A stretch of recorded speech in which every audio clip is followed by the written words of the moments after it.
From Buffalo, Toronto Public Media and WBFO, this is Buffalo What's Next Producers Picks, highlights of important interviews from our daily conversation on race, segregation, and community. Today, after all the protests last summer, why isn't there police reform? The police union threw up their hands and said, "You're not serious about negotiating, so we're going to arbitration." Also ahead, a visit to the community music school, making their mark along Delavan Avenue. Buffalo-born documentary producer and director Shayla Harris from the PBS series Making Black America through the Grapevine. Entrepreneur Rob Cornelius and Caroline Harries from the Food Trust. Part of our goal with these programs is to get the government to recognize healthy food access as a right. I'm Angela Preston. Thank you for being here. We begin with reporter Geoff Kelly from the Investigative Post. He talks with Dave Debo about why all those BLM calls for police reform fizzled in the current contract talks. Let's roll back to the summer of 2020, Dave. Streets were filled with protesters, and in the halls of government, you had council members responding to those protesters saying, yes, let's look at the police department, how it works, how we discipline police officers, how we train them. And this is an opportune time, said Darius Pridgeon, the council president, to push for reforms because we are in the midst of a contract negotiation. And some of the reforms that people wanted probably couldn't happen without a change in the contract. Exactly. Some things require concessions from the union during contract negotiations. Other things, that summer, Byron Brown instituted some reforms. He sort of reconfirmed the ban on chokeholds. He implemented a policy of appearance tickets for minor infractions, things that were meant to sort of de-escalate interactions between the police and the public. But some things require contractual changes. And here they were, protesters in the streets and presumably negotiators at the table. But it turns out that contract negotiations really had been at a stalemate since the contract expired the year before in July 2019. And for the last 3 years, they really have not progressed. And in fact, what has happened is this. Earlier this year, the police union threw up their hands and said, you're not serious about negotiating, you're not coming through with any counteroffers that are meaningful, so we're going to arbitration. And in arbitration, the only thing that is considered is wages and benefits. Why? If it was going to arbitration, how come there wasn't a consideration of all these broader issues that, again, people wanted to see change on? Well, for one thing, because the city hadn't put them on the table. And when the union calls for arbitration, they determine what questions are going to be addressed in this binding arbitration. And they said, listen, you're not serious about talking about money. We asked for a 3.5% annual raise. You said 0. We'll give you nothing. And so the police union, whose job is not to reform themselves or the department, but rather just to get the best deal possible for the members, said, hey, we've got this tool. It's called binding arbitration. We're going to use it. We're going to use it. And this summer in July, the arbitration panel that heard the cases awarded them raises, not quite as much as the union asked for, but nonetheless raises. And now, this fall, as a result, the police union has their raises and back pay, mind you. And the city basically got nothing, no concessions in exchange. You say the city is still in negotiation. Can the city turn and say, okay, the arbitrator gave you your raise, but in exchange for that, I want greater accountability for misconduct, or I want freedom in scheduling, or I want...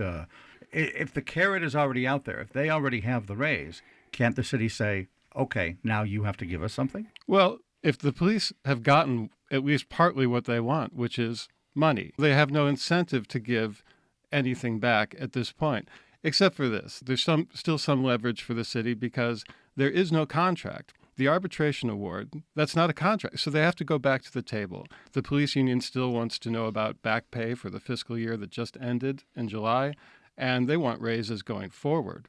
So the city has some leverage, but they've lost a lot. Finish your carrots and peas or you get no dessert. Well, guess what? I already ate my dessert. Yeah, and the thing about this, Dave, is according to conversations I had with the police union back in that summer of 2020, This is not new. The police union president, John Evans, told me that he had been a party to 3 contract negotiations in his career with the union. He said that the Brown administration had never pushed for police reforms at those negotiating tables, that all of them had always boiled down to wages and benefits. But the union was the one that went to the arbitrator and said, the scope of our binding arbitration here should be money alone. Are they not culpable for the small agenda too? Oh, absolutely. There's no doubt about it. But again, it is not the job of the union to reform the police department. It's up to the administration to go in good faith to the negotiating table, in good faith, but maybe with a baseball bat in their pocket, Yeah, I hear you. And get what they want, to get things like residency requirements, things like annual performance reviews, other things like, looking at seniority, the way that assignments are determined and promotions and things like that. Those are sacrosanct to the union. You'd have to give up a lot in order to buy concessions there. Mm-hmm. And of course, they've already given up a lot of leverage if they even wanted to touch that sacred cow. How much of your impressions that you got from the union should be taken with a certain amount, a grain or 7 of salt? Oh, of course. Because obviously, not only is it their job to get these raises, but it's their job kind of to make the union look good and make the city look like it's not doing what it's supposed to. That helps their cause. Sure, absolutely. And, of course, when the president of the union, John Evans, takes umbrage at the mayor portraying the union as a hurdle to reform or unwilling to negotiate, of course, you take that with several grains of salt.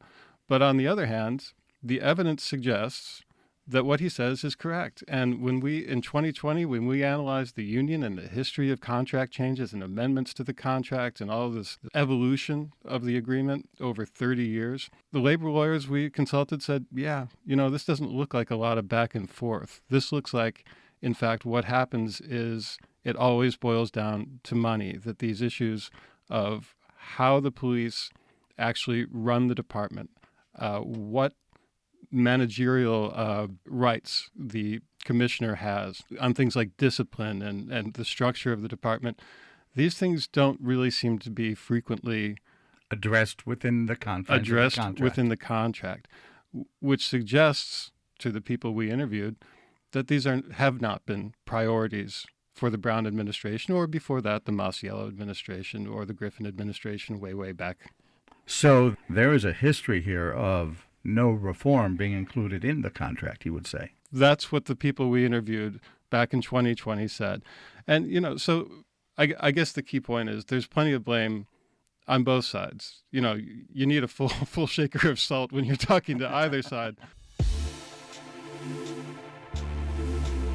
Geoff Kelly from the Investigative Post.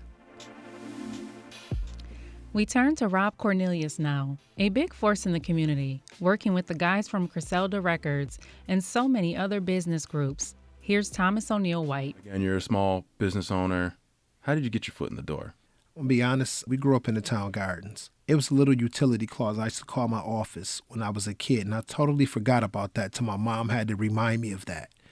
I always wanted to be a businessman. I was either going to be a basketball player, but I stopped growing at 6'2", or a business owner.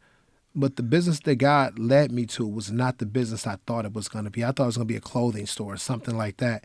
But he led me into a business, RC Enterprise, which to help my community. With RC Enterprise, my wife and I, we done multiple backpack giveaways, food drives. Actually, too, I assist Conway the Machine with Conway Cares to make sure that he get Conway Cares off the ground and make things run smooth there. I really stumbled into it.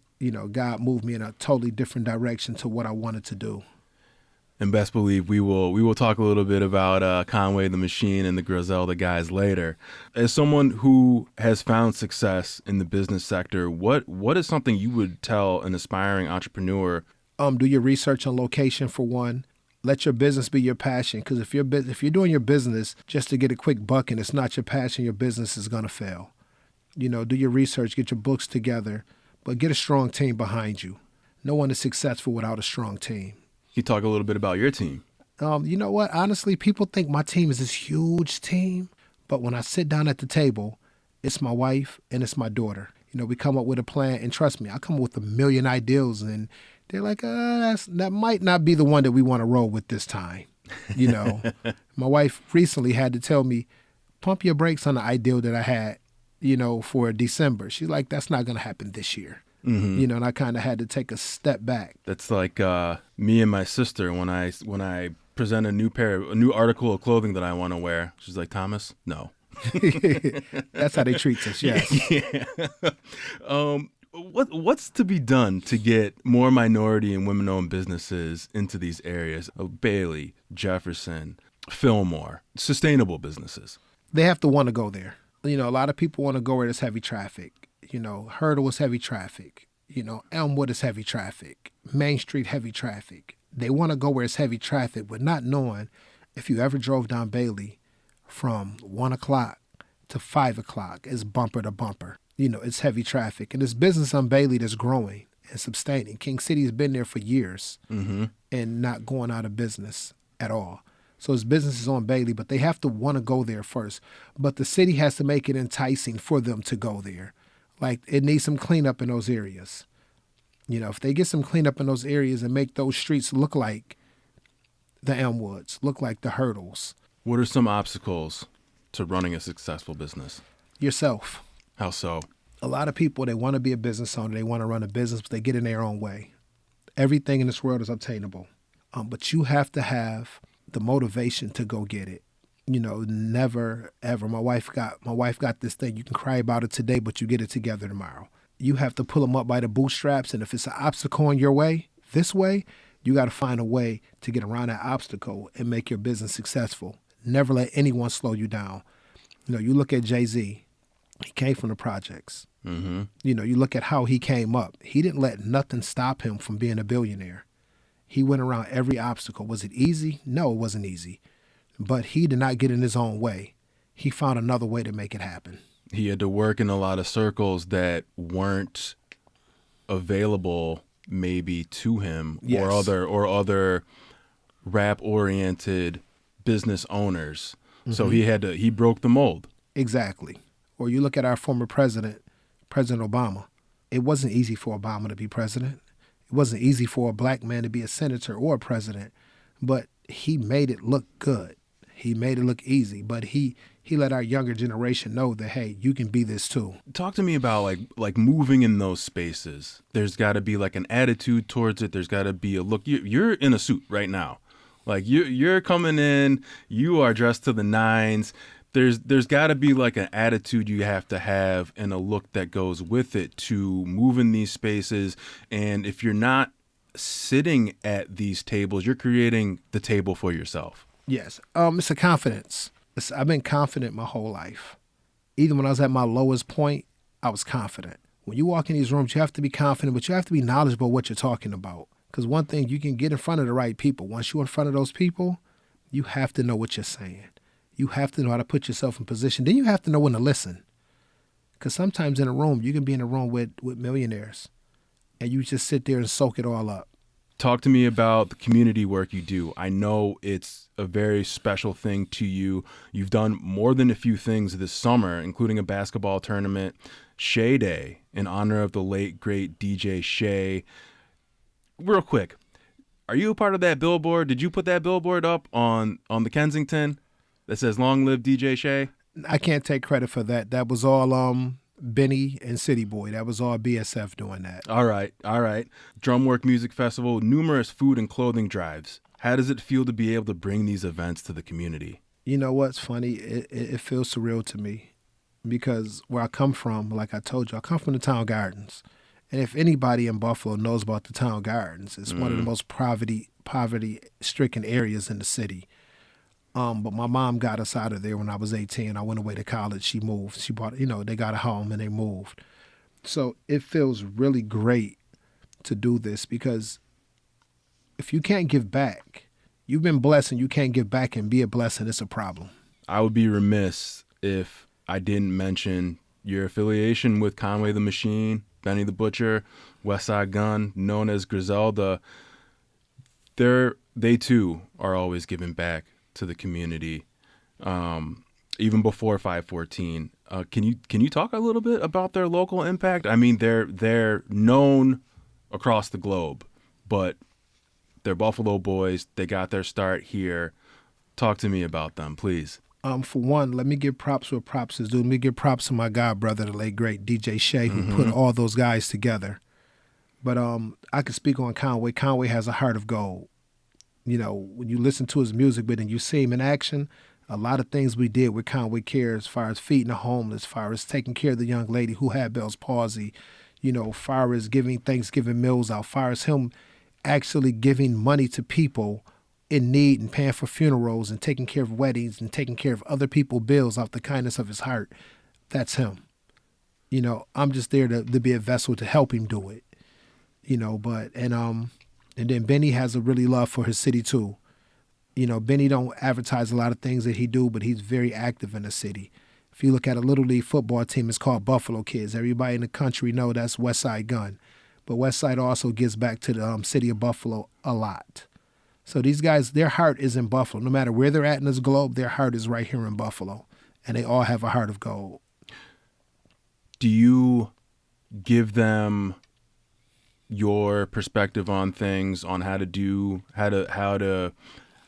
give back to the community, words of advice, words of wisdom? How does that go?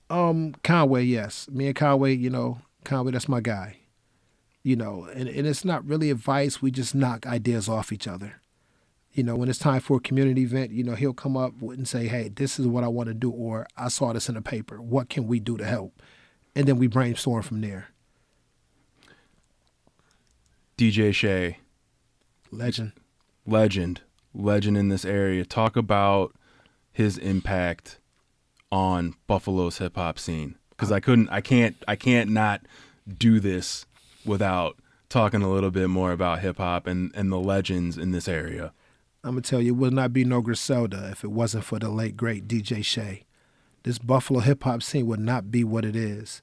You got to realize you got people like DJ Premier shouting him out.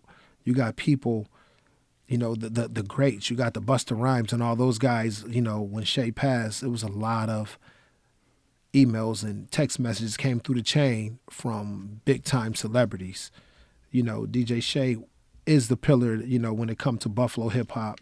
Even though he's not here in the physical, he's here in the spiritual. If you see the way Westside, Conway, City Boy, you know, Benny, you see the way they're moving right now. Because I can't forget City Boy, because City Boy was actually up under Shay and learned the business. So if you see all the BSF clothing, that's City Boy. But that's all Shay's influence. You know, Shay actually laid the groundwork. You know, so he made it easy for guys. He laid the groundwork. You know, Shay was the big homie. How do you continue his legacy in the years to come? You know, Shay has a son, Dominic, and he has a daughter, Shamir, and he has a grandson. My job is just to be there for them now, you know, to make sure they good, you know. But Shay's legacy, just look at any Griselda show, any one of the guys. You know, his legacy is living on.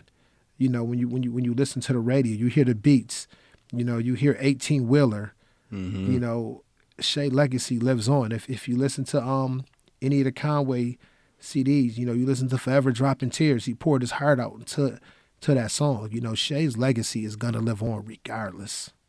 Last thing I want to ask you, something I ask all my guests. It's a very broad question. But from your point of view, what does Buffalo need? Buffalo need unity. You know, Buffalo's one of the most segregated towns in America. I spent 10 years down south in Macon, Georgia, and they were more together than Buffalo was. And that was a problem with me. Buffalo definitely need unity. The business owners need unity, and the people need unity. If we get unity, you think the only time we're unified is at a Bills game. At a Bills game, you know, there's no hate there. You know, so if we get unity in Buffalo, can you just imagine how much our city will really grow? But how do we get to that? How do we get that unity? Is it a coming together of one person at a time? One person at a time? One person at a time. You know, when we stop looking at color and we stop looking at gender and we stop looking at some of these things and we put our blindfolds on, we just start looking at the person. Because if I cut myself, and I cut someone else, it's all red. Rob Cornelius. And now, Caroline Harries from the Food Trust, in town last month for a national summit on food equity. So the USDA estimates about 19 million people live in neighborhoods without access to fresh, affordable, and nutritious food options across the country. And we know that access to healthy food is a human right. Families living in communities without healthy food options are therefore missing out on affordable access to nutritious food, as well as the economic opportunities like jobs brought by healthy food access. And you're coming to Buffalo as part of this forum to look at what could be done here, but also to address it, I guess, on a national scale. Correct. We know that and feel that grocery access is an important foundation in a community and a baseline from which other key programs can build, such as those that support affordability like SNAP, WIC, and nutrition incentives, as well as nutrition education programs and in-store marketing of healthy food.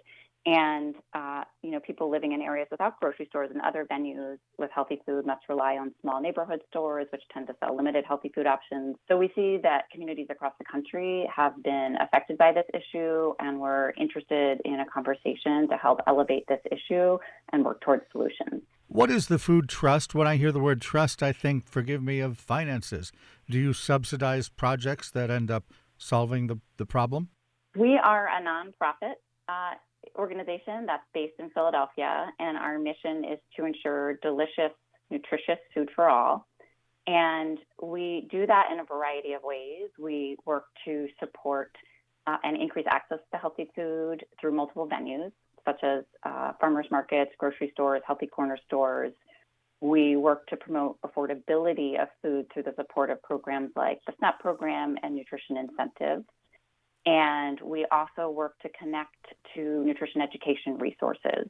Tell me what works. I know Philadelphia has had a lot of different scenarios.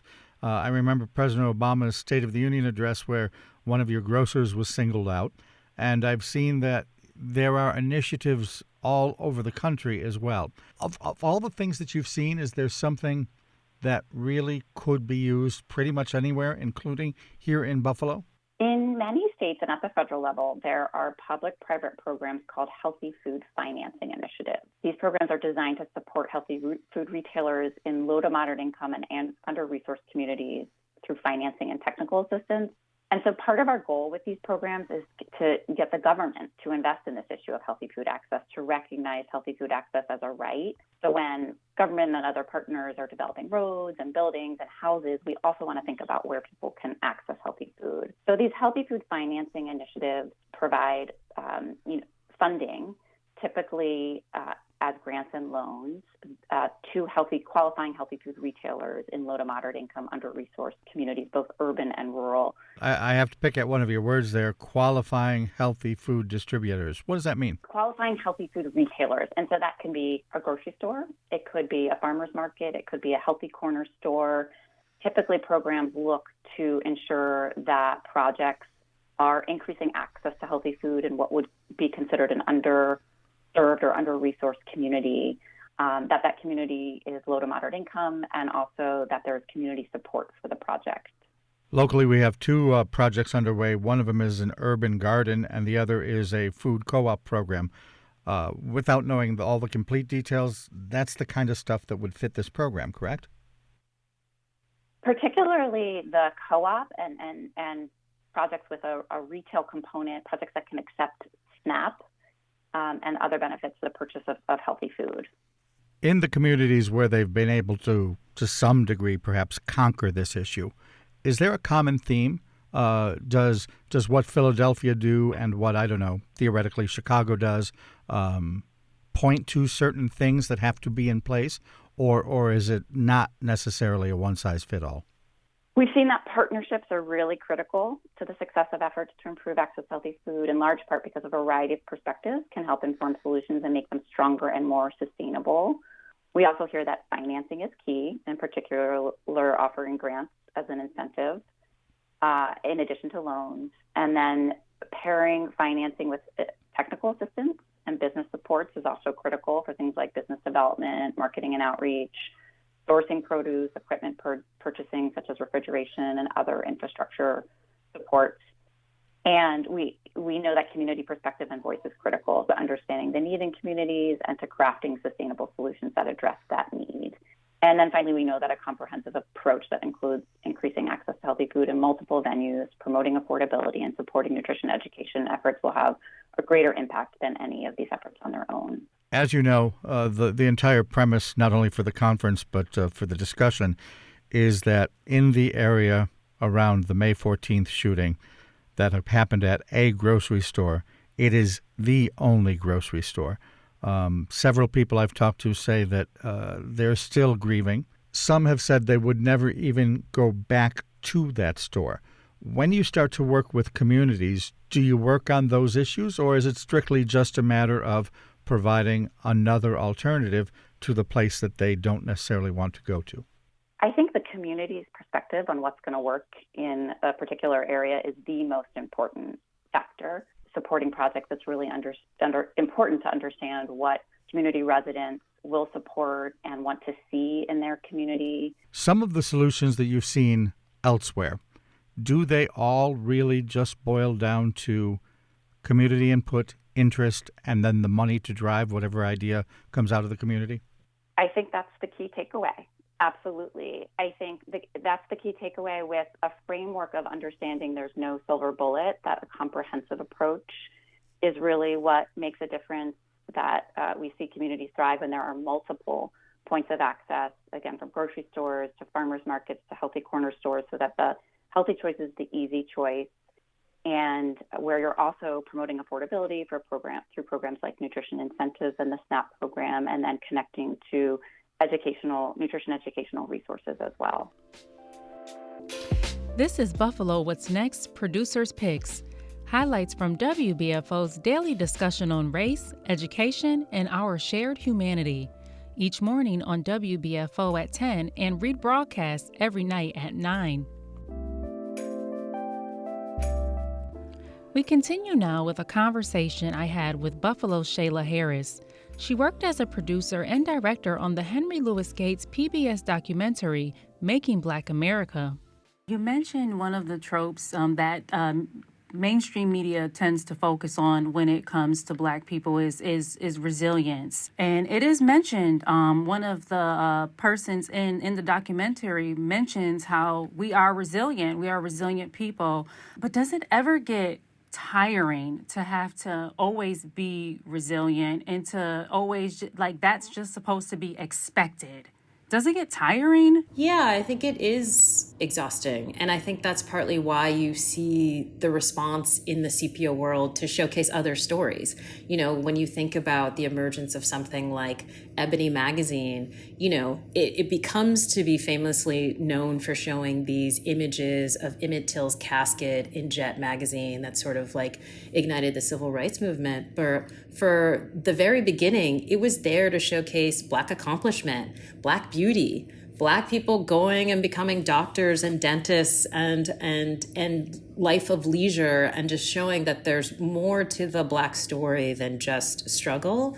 So I think that is sort of the through line that we saw in these networks and these organizations in these spaces, is that they are trying to create this kind of counter narrative for ourselves, that, you know, maybe everyone else thinks that we're about X, but we all know that we're about Y, Z, A, B, C, D, E, F, and G.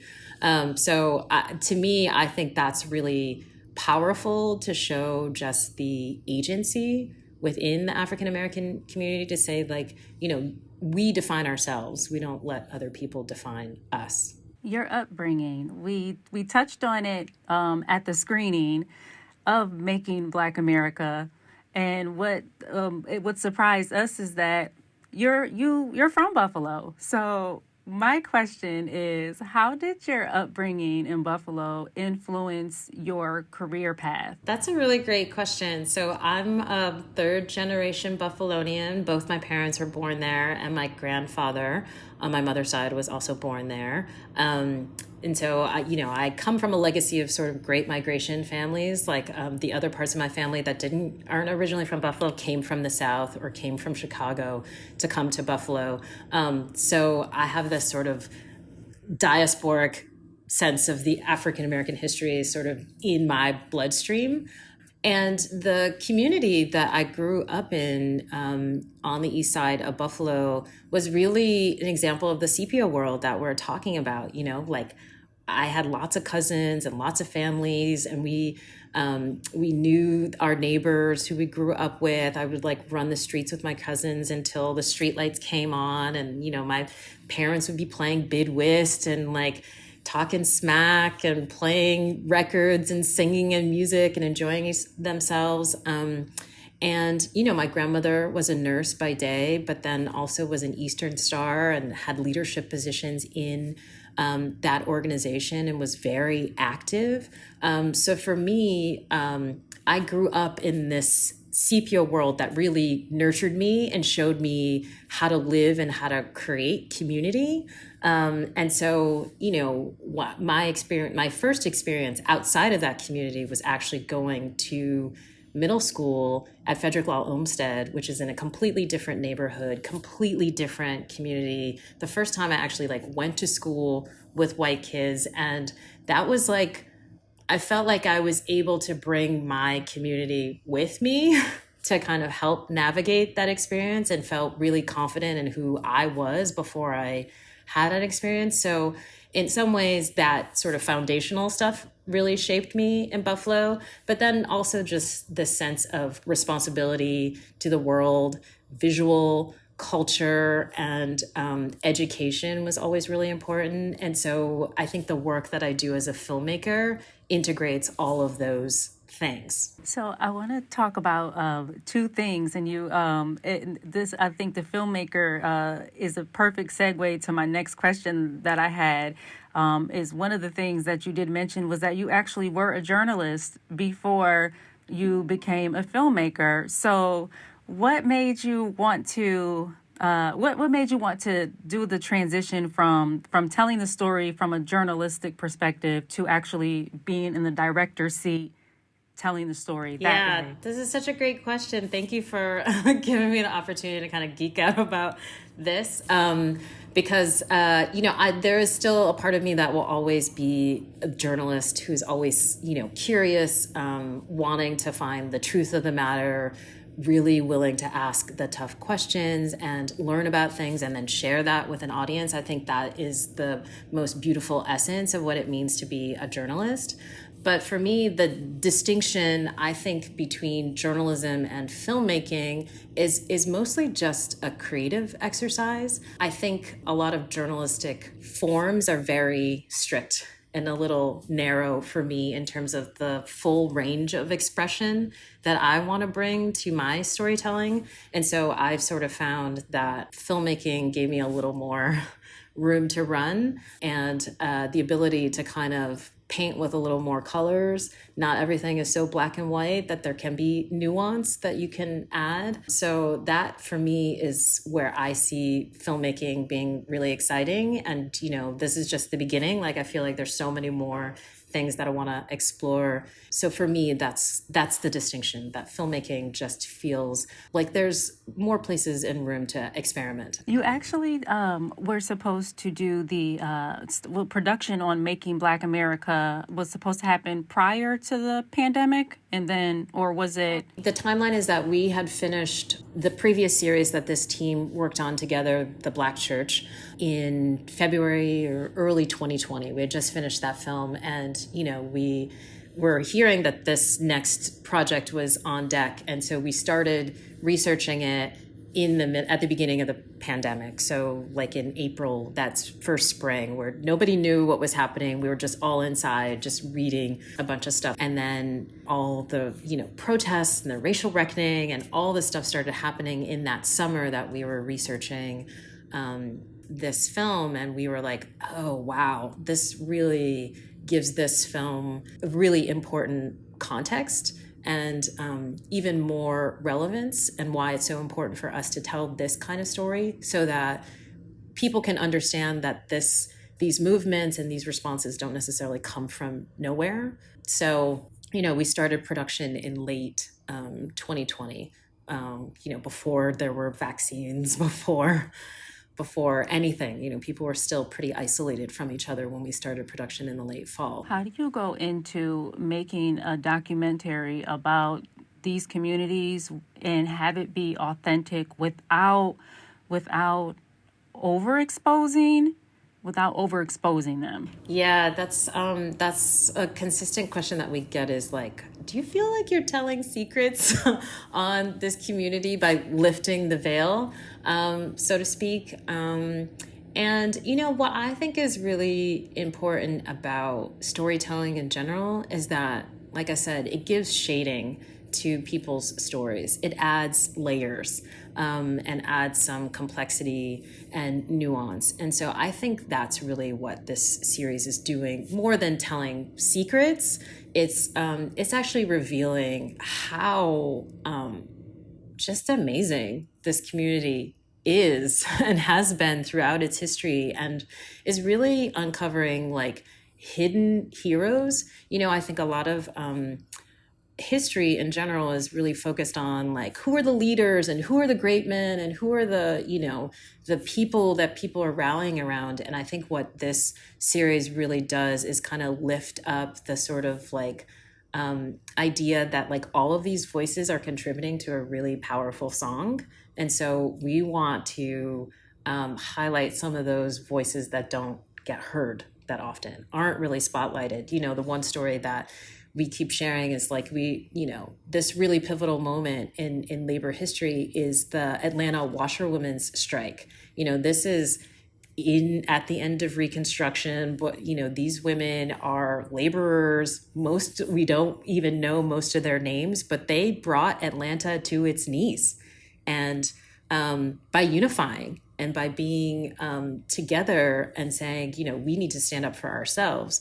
And I think those stories aren't really heard that often. And I think that's really just inspiring to hear those stories. And so I think that's the way we thought about our approach to this series, was really doing that. I want to go to one of the parts that I was able to view at the screening, and it talks about Harlem being a Black metropolis, which I absolutely loved. And it also gets into, I don't want to tell everything, but it gets into how this Black metropolis was essentially converted, I guess you would say, into a ghetto because of, racial covenants and, the people in power did not like this group, like this Black metropolis happening. I feel like that happens in a lot of communities and has happened in a lot of communities, including Buffalo. And you mentioned that you were bused to Olmsted, which, was white. In your upbringing, did you feel that way too? Like that you were in a Black metropolis growing up on the east side, and then it like slowly turned into, something else because of redlining and segregation. Right. No, it's so funny. I mean,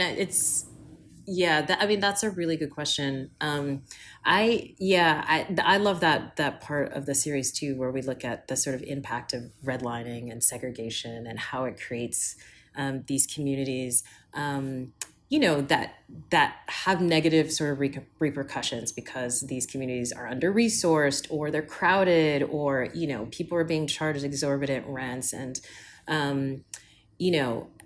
what we talk about in the series, and then I'll get to my own experience, is that, that sort of congestion and congregation, or segregation creates congregation, in the sense that it actually creates this community. And, they find really creative ways like rent parties and the numbers and these sort of informal economies to help support each other in those spaces.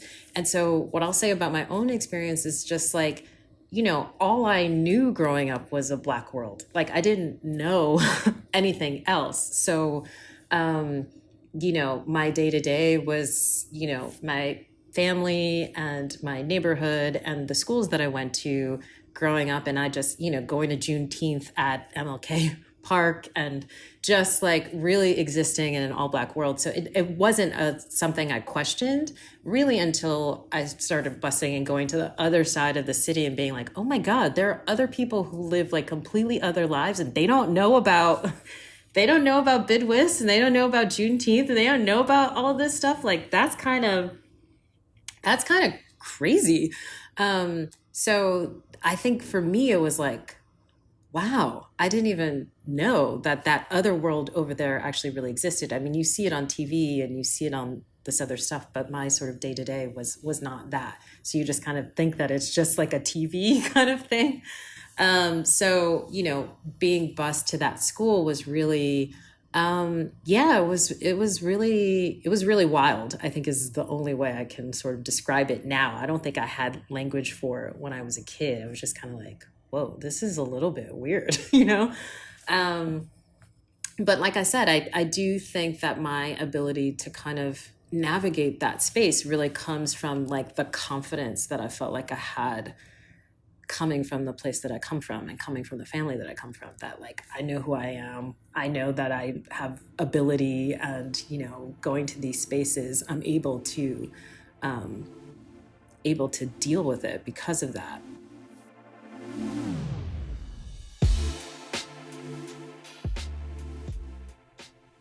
That's Shayla Harris. On Buffalo's What's Next, we often look at the role that people or institutions can play in transforming a community. We close today with Jay Moran. Nearly a century old, community music schools stood as an Elmwood Avenue fixture for many of those years. Now, you'll find it on East Delavan, around the corner, about 1 mile from the Jefferson Avenue tops. School administrators say the move has been positive to this point, and that's certainly the opinion of Cheryl Jordan, a retired teacher who is now following a lifelong dream of learning to play the violin. I felt like it was out of my reach, that I wasn't able to really be a part of the community school. It just, I don't know, I just didn't feel like I would fit in. I felt like it was for a different population. That was just my thinking.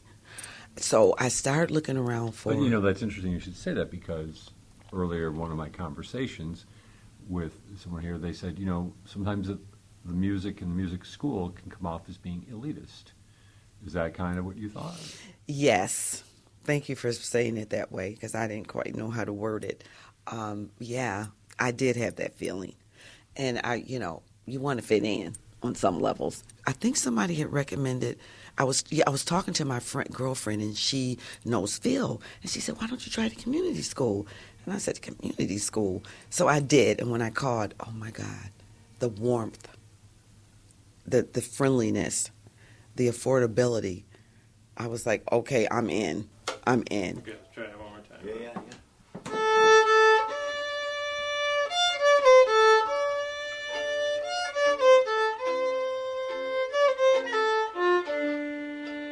In its mission statement, Community Music School says it's committed to providing musical public service programs to Western New York and quality music instruction for individuals of all ages and levels of ability, regardless of age, aspirations, or financial resources.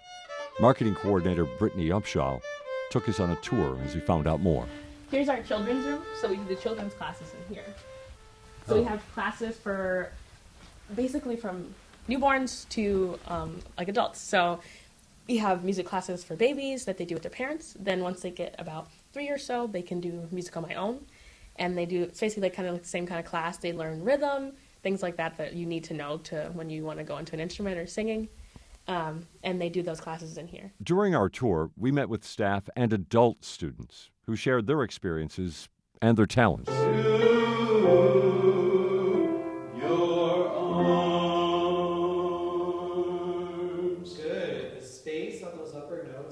Mike Klein says he began taking voice lessons at CMS after he turned 60, with impressive results. He's been with the school for 4 years now and has observed the change since the school moved from Elmwood to the east side. I have noticed when we do have recitals, there is a more diverse population than what was at our other recitals. Okay. So I think the community is supporting this. From Hall of Fame fiddler Phil Banaszak to Carol McLaughlin, who played with Dizzy Gillespie, The school features its own diverse faculty. Hassan Al-Mufti teaches the piano, which he learned to play as a young boy in Baghdad. The school was established in the late 60s by musicians from the Soviet Union. The classes every day from 12 noon till 4 o'clock. From 8 in the morning till 12 is academic, regular school. Then from 12 to 4 o'clock is music training. Whether piano or choir or theory of music, whatever. Every day. Age of 6 all the way till you graduate from high school. And then there's a contract after that. After you graduate from high school, they take you to Moscow to continue your education there, music education. Wow. Yeah, it was really one of a kind. The Iran-Iraq War and other international developments veered Hassan Al-Mufti off course. He spent 6 years in Jordan. In 2001, he came to the United States as a refugee and ended up in Buffalo, teaching at the community music school. That's quite a journey It is, from yeah. your origins. Tell me, I'm so curious about, because now you have a lot of experience here, you've had a lot of students. What about since moving over here onto Delavan Avenue? What is it? Have you seen a difference in your students or different? A huge difference. It's because this building was, accommodate all our needs. They built it in a way, of course, it was already existed, but the rooms, the studios, is all, meets our needs. Can you teach anybody to play the piano? Yes. I mean, the difference between us and, let's say, Juilliard, for instance, or Eastman, or anywhere, we have the same standards. We have a curriculum, but we accept everyone. The art of teaching is how to get the information to the students in a certain amount of time. Of course, if it's extremely gifted and especially talented, they will get it right away. Others, it takes them time. So it's our job to understand how their brain function, how they understand things. And little by little, make them play. Is it rewarding? Yes. Especially when you see, especially with adults, when they come to me and they say, I always wanted to play piano, but I couldn't afford it, or I didn't have the time, and is it too late for me? No, the answer is no, it's not too late. And I can make them play in 10 minutes. To make the school affordable to all income levels and to offer scholarships, the Community Music School is holding a fundraiser this Friday. Again, Brittany Upshaw. So tell me about this event. Yeah, so there are two international classical artists. So Andrea Ciccolisi and Alexander Malafiev. They're both coming to do a duo concert. Alexander is very, very well established in classical music. He's done many, many events all over the world and at so many different orchestras. He was actually at the Philharmonic last year as well. So he's coming along with his friend that's up-and-coming violinist. He's just starting to do his world tours around, so they're both coming and doing a tour and donating all the proceeds to us. So, wow. Yeah, the fundraiser is going towards helping our programming, helping keep funding students, because I just told you we're a nonprofit. Mm-hmm. We help students who maybe can't afford music lessons. We discount them so that they can be able to afford them income.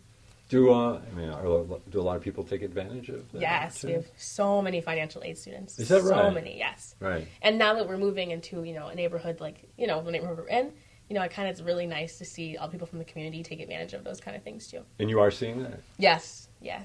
Lots of people are taking advantage of financial aid. So the more people that we want to come, we want to have more funds so that everyone who wants to learn about music can. Hassan Al-Mufti stresses the opportunity offered by the Friday fundraising concert. Would expect excellence performance.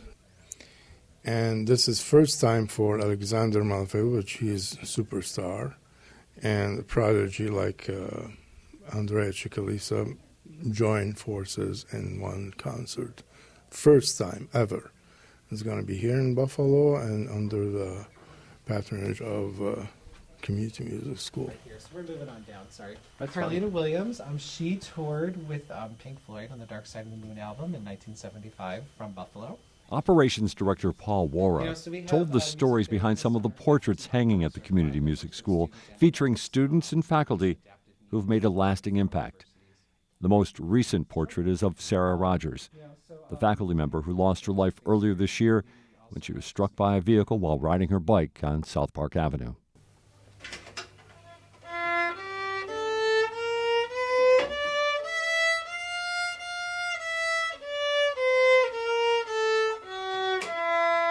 Do it again. Watch the tuner and hit every note dead on. You'll see. Phil Banaszak is providing a fiddle lesson to Chris Murakowski, one of the many adult students who were gracious enough to share their stories. My name is Ari Daniels. How long have you been a student here, Ari? 4 weeks. So you are a new student. Yes. I live on the west side. Okay. Mm-hmm. All right. What made you decide to do this? I've done music for a lot of my life, and I'll hear things like, in my head, but you can't really play all of them like on a flute, so piano, I thought might be nice to take up so I can kind of start creating some of the things that I'm experiencing and to be able to share them. I figure you're never too old to learn something new. So I turned 30 and was like, all right, well, what's new for me to get into? And that's what led me here. And it's interesting how you mentioned your musical ideas. And is the piano helping you bring that forward? Absolutely. Again, like with flute, you can only play the melody, but with piano, you can play the melody and the harmonies, and just being able to kind of like tinker around and kind of like hear things, Yeah, it's really cool. You've only been at it for 4 weeks, so this might be the wrong question to ask, but do you have a hero? Honestly, Stevie Wonder has been like a hero of mine for as long as I can remember. And I was at home yesterday before my lesson and was like listening to him playing, and it just kind of gave a whole new context to, his work. So kind of just was like, yeah, this is great. I'm so happy I'm doing this, That was also the case for Stacy Snyder. She's been studying at Community Music School for a few years in both voice and the piano. So, this isn't to say I'm going to, show up on Shay's stage anytime soon or anything like that. But could you see yourself at a piano lounge or something like that playing? Maybe. Uh-huh. Yeah. I mean, hope springs eternal. You're not shaking your head, hope springs eternal. Very nice, very nice. So you've been at with the school then for 5 years. Mm-hmm. So you have lived through the transition from Elmwood Avenue over here to Delavan. Yep. What has that been like? I loved the building on Elmwood. I mean, just a gorgeous building and, the character and history of it. But this new place is so much more open, physically open in that, it's not an old Victorian home, and it's more accessible for people. I just think it just feels like it kind of maybe like breathed a little new life into the school. That's interesting because just talking to some of the folks here, they are seeing people from this part of the city, this part of the community, coming in here. Obviously, you're doing your own lessons with your teachers, but I mean, have you kind of come across that yourself yet? Oh, absolutely. In just being here. And in addition to lessons, I'm also cataloging their music collection because I'm a librarian in my real life. So I'm cataloging the collection. So I'm here more than just for my lessons. And so just being here, walking through the lobby and being upstairs and stuff, I see people coming for lessons. And I do feel like I'm seeing a different demographic than on Elmwood. And what do you think that could mean for the community? Oh, music education is amazing, and studies have shown that playing music can enhance so many other parts of your life, like mathematics, for example, and learning to read music is, this is just my feeling of it, is a little bit like learning another language, and so I don't see anything bad coming from being exposed to music in any way. Cheryl Jordan shares that view. The first-year violin student under Phil Banaszak has the big dream of one day playing with the BPO. It's so important. It is so important because there are so many people of color that are so talented, and I think they really would like to be engaged in a building like this. But sometimes I think they feel like it's not affordable. But they will work with you. They will work with you here in this building if you feel like you need help, because it's a non-for-profit organization. And so people need to know that you can follow your dream and you can take lessons. So I really want to get it out there, but I'm so proud of myself and I never knew that there were other people of color that played the violin. But Phil started telling me about that, there were, and then I did my research, and I was like, whoa. There are a lot of people that look like me that play the violin. Is that right? Yes, it is. You know what? There's this one gentleman, and I cannot remember his name, but he plays classical, but he also plays hip-hop. He plays rap music. You should see this. Ooh, this guy. He plays hip-hop on a violin. Yes, you can do so much with that. That's why I'm so intrigued by the violin. 4 strings. And just with the manipulation of your fingers going up and down that string, you can make all kinds of notes and melodies. When we met, Cheryl Jordan said she had a lot to say. She didn't disappoint. A resident of the William Jefferson neighborhood, she admits she's not comfortable visiting the Jefferson Avenue tops, where 10 black people were killed on May 14th. She says that's the view of many of her friends and neighbors. Trust needs to be restored. Do you find any healing in playing your music and practicing your music? Does it help? Practicing my music is comforting. As far as healing the issues of racism or systemic racism, it's going to take more than playing the violin. I'm going to be honest with you. Okay. The door is opening so maybe I'm contradicting myself a little bit, but the door is opening a little bit with feeling that, because I know that all people are not like that. But it does help to know that I can come here with a diverse population, and I am, and this is to me kind of stinky to say or horrible to say, that I'm accepted. Why do I have to even use those words? That I'm accepted and I matter. But that's the arena that we're struggling in, to sometimes be accepted. And I don't like that. And I certainly don't like that word tolerate. Don't ever talk to me about tolerance. I hate that word tolerance. As if, I'm some kind of creature that, you have to readjust your mind so that you can tolerate me. What about me tolerating you? It goes both ways.